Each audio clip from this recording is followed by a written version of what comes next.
बेशर्मी की भी हद होती है। जब ये 3 काले कानून लाए गए तो भाजपा वालों ने चारों तरफ वाह क्या मास्टर स्ट्रोक है, और जब ये तीनों कानून वापस लिए गए तो बोले वाह क्या मास्टर स्ट्रोक है। मतलब मैं यही कह सकता हूँ, मुझे बहुत दया आती है आप लोगों के ऊपर। क्या गत बना दी आप लोगों की आपके नेताओं ने। ऐसा भगवान किसी के साथ ना करे। आज ही इसके से पूरे 1 साल पहले किसान आंदोलन शुरू हुआ था। केंद्र सरकार द्वारा जो 3 काले कानून पारित किए गए, बिना किसानों से पूछे, बिना जनता से पूछे, अपने अहंकार में लोकसभा और राज्यसभा के अंदर जो इनका बहुमत है, लोकसभा में बहुमत है, राज्यसभा में भी काफ़ी सीट है, उसका जो इनका अहंकार है कि हम तो कुछ भी पास करा लेंगे, उस अहंकार के रहते जो इन्होंने ये काले कानून पास किए, इनको लगता था कि किसान आएंगे, थोड़े दिन आंदोलन करेंगे, चीखेंगे, चिल्लाएंगे, फिर घर चले जाएंगे। पिछले साल 26 नवंबर को यह आंदोलन दिल्ली के बॉर्डर पे शुरू हुआ। आज पूरा 1 साल हो गया और उनका आंदोलन सफल रहा। सबसे पहले मैं देश के किसानों को तहे दिल से बहुत बहुत बधाई देना चाहता हूँ। इस आंदोलन में सब लोग शामिल हुए, कोई प्रत्यक्ष रूप से, कोई अपने अपने घर से दुआएं भेज रहे थे।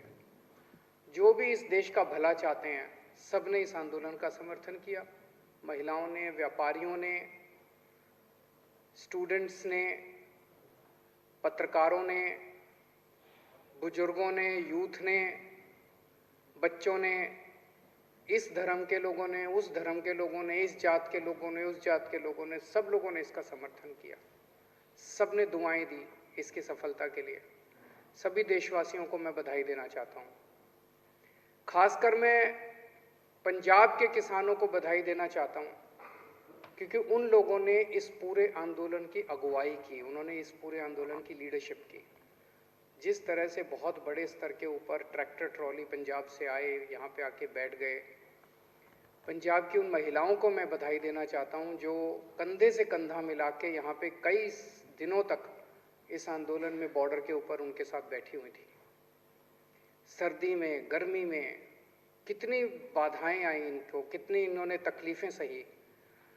मतलब मेरे को याद है पिछली बार अभी तो उतनी सर्दी नहीं पड़ी, लेकिन पिछली साल जब कड़ाके की सर्दी पड़ रही थी, हम सोचा करते थे कि हम अपने घर में इतने बड़े सारे हीटर लगा के बैठे हैं और इतनी रजाई के अंदर बैठे हैं, ये किसान बॉर्डर के ऊपर पता नहीं कैसे बैठे होंगे, कैसे सो रहे होंगे खुले आसमान के नीचे।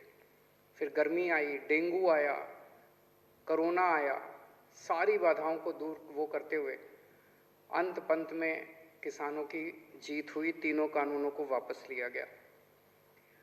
मैं समझता हूं कि शायद ये इंसान के इतिहास में, दुनिया के इतिहास में सबसे लंबा आंदोलन था। मैं और कोई ऐसा आंदोलन नहीं जानता। भारत में 1907 में एक आंदोलन हुआ था, वो भी किसानों का आंदोलन था, पंजाब के किसानों का आंदोलन था, और वो अंग्रेज़ों के खिलाफ हुआ था। वो 9 महीने चला था, 1907 में हुआ था। उसके बाद अब किसानों को आंदोलन करना पड़ा अपनी सरकार के, चुनी हुई सरकार के खिलाफ। ये 12 महीने चला। दुनिया का सबसे लंबा आंदोलन, सबसे अहिंसात्मक आंदोलन, संयमित आंदोलन। सत्ता पक्ष ने इनको भड़काने में कोई कसर नहीं छोड़ी, षड्यंत्र करने में कोई कसर नहीं छोड़ी, गालियां देने में कोई कसर नहीं छोड़ी। उनको कुचला गया। लखीमपुर का जो इंसिडेंट है बहुत ही दर्दनाक इंसिडेंट है कि सरेआम सड़क के ऊपर इतने लोगों के सामने, हजारों लोगों के सामने किसानों को गाड़ी से कुचल दिया गया। और इतनी हिम्मत हो गई, अगर सुप्रीम कोर्ट इंटरवीन नहीं करता तो ये उसको गिरफ्तार भी नहीं करते जिसने कुचला था। ये तो सुप्रीम कोर्ट की वजह से इन्हें गिरफ्तार करना पड़ा। लेकिन किसान बेचारा शांत रहा, वो केवल अपने अर्जुन की आंख की तरह अपने आंदोलन पे केंद्रित रहा। 700 किसान शहीद हो गए, 700 किसान अपने ही देश में, अपनी हुई चुनी हुई सरकार के खिलाफ लड़ते लड़ते 700 किसान शहीद हो गए। उन सभी किसानों को मैं नमन करता हूँ, लेकिन एक खुशी की बात यह कि उनकी आत्मा को अब शांति मिल रही होगी, क्योंकि उन्होंने जिस चीज़ के लिए शहादत दी वो अंत में लक्ष्य पूरा हुआ और किसानों की जीत हुई। कितनी गालियां दी गई इन लोगों को, एंटी नेशनल हैं। अपने देश के किसान एंटी नेशनल हैं? अगर अपने देश के किसान एंटी नेशनल है तो ये सारे जो बैठे हुए हैं उधर वो क्या हैं फिर? जो गालियां दे रहे थे वो क्या हैं फिर? वो नेशनल हैं? एंटी नेशनल हैं, खालिस्तानी हैं, आतंकवादी हैं, चाइना के एजेंट हैं, पाकिस्तान के एजेंट हैं, पता नहीं क्या क्या किसानों को गालियां नहीं दी गई। कभी किसी ने सोचा नहीं था आज़ाद भारत में एक ऐसा दिन आएगा जब अपने किसानों को इस तरह की गंदी गंदी गालियां दी जाएंगी। पर किसानों ने पलट के इनका जवाब नहीं दिया, किसान शांति से बैठे रहे। इतनी हिंसा की गई, इतने वाटर कैनन इनके ऊपर बरसाए गए, लेकिन इनकी हिम्मत के सामने सरकारों के वाटर कैनन का पानी सूख गया। इनकी कीलें, सड़क के ऊपर कीलें ठोकी गई, लेकिन इनकी हिम्मत के सामने सरकार की कीलें भी पिघल गई। बैरियर लगाए गए, सब किया गया इनको, लेकिन इनकी हिम्मत नहीं तोड़ पाई ये सरकार। और अंत पंत में इस सरकार को झुकना पड़ा, इनके अहंकार को तोड़ दिया इन किसानों ने। जिस तरह से आज़ादी की लड़ाई लड़ी गई थी, ये किसी आज़ादी की लड़ाई से कम नहीं था। सबसे बड़ी बात ये हुई कि ये किसानों की जीत नहीं है, ये जनतंत्र की जीत है, भारत की जीत है।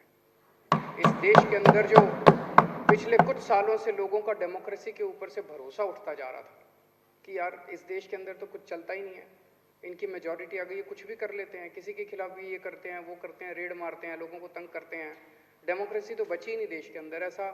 ऐसा इनको भी लगता है। इनसे जब प्राइवेट में बात करो ये भी बहुत दुखी हैं, ये भी सारे बहुत दुखी हैं वो, लेकिन ऊपर से ऑर्डर आते हैं कि भाई यहाँ पे जो ज़्यादा तेज बोलेगा उसको पद मिलेगा। तो इनकी मजबूरी है, पर ये हैं सारे अपने ही, दिल से ये सारे अपने साथ हैं। सो जनतंत्र की जीत हुई है, जनतंत्र में लोगों का भरोसा बढ़ा है बहुत ज़्यादा। ये एक तरह से हवन था, उस हवन में हम सब लोगों ने भी अपनी तरफ से एक चम्मच घी का डाला। जब हमारे को फाइल आई हमारे पास कि किसान आ रहे हैं, पंजाब से चल पड़े हैं, बॉर्डर पे पहुंचने वाले हैं, उन किसानों के लिए स्टेडियम्स को जेल बनाया जाएगा, तो मेरे को अपने अन्ना आंदोलन के दिन याद आ गया। उस टाइम हमें भी जेलों में रखा गया था, इन्हीं स्टेडियम्स के अंदर हम भी रहे हैं, हमने भी रातें काटी हैं इन्हीं स्टेडियम्स के अंदर। तो मैं समझ गया कि ये स्टेडियम के अंदर इनको पटक देंगे सबको, किसानों को, और आंदोलन ख़त्म। फिर तुम स्टेडियम में बैठे रहो, जितने भी दिन बैठना है तुम करते रहो।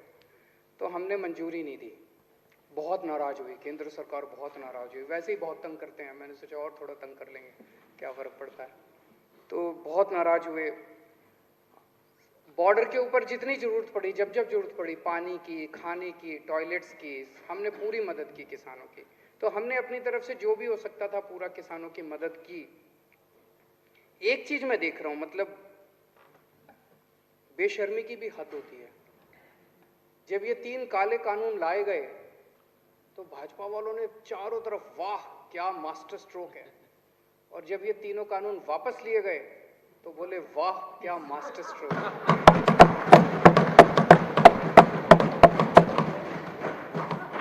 मतलब मैं यही कह सकता हूँ, मुझे बहुत दया आती है आप लोगों के ऊपर। क्या गत बना दी आप लोगों की आपके नेताओं ने, कि ऐसा भगवान किसी के साथ ना करे।